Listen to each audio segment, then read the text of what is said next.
Hawick Linden were left to rue their failure to turn second half chances into victory under the Volunteer Park floodlights against Dunbar on Friday night. The visitors were quicker out the blocks when a turnover on 5 minutes saw centre Robbie Coburn break and send Gregor Ronan racing over, with Coburn converting. 10 minutes later the Linden kicked a penalty to touch. When the two pods split, Aidan Fairbairn's accurate arrow found Ryan Alley shooting through the gap that had been created, and the skipper went all the way to the line for his 6th try of the season. At the midway point of the first period, a line-out catch and drive from Dunbar ended with number 8 Ewan Patrizio going over in the corner. They almost added to their total straight from the kick-off when poor home tackling sent the visitors heading for the line until John Few's tackle saved the day. 5 minutes later though, Dunbar did score when they won a Linden scrum against the head, and the Hall Hill side exploited the space out wide as Jordan Lister touched down. The Royal Blues responded well when Matthew Mallon sliced through from short range following a tap penalty.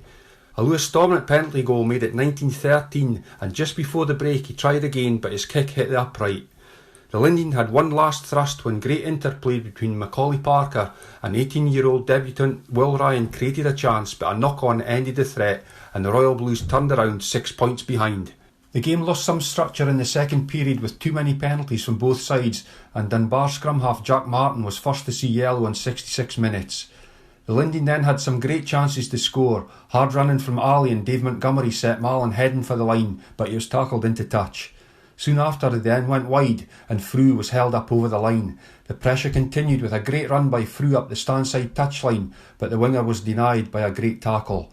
The visitors then went down to 13 with a second yellow card, but when the Linden opted for a scrum 5 from the penalty, an infringement saw Ali's touchdown ruled out.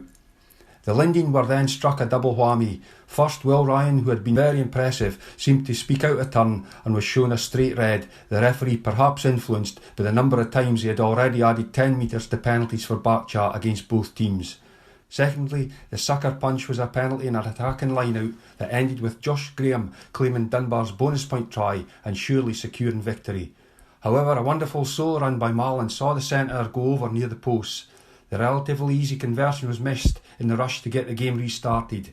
It did, and Linden were back in the attack, but yet again couldn't get over the whitewash, to end a night of frustration for the home team as it ended at the Volunteer 3G, Hawick Linden 18, Dunbar 24.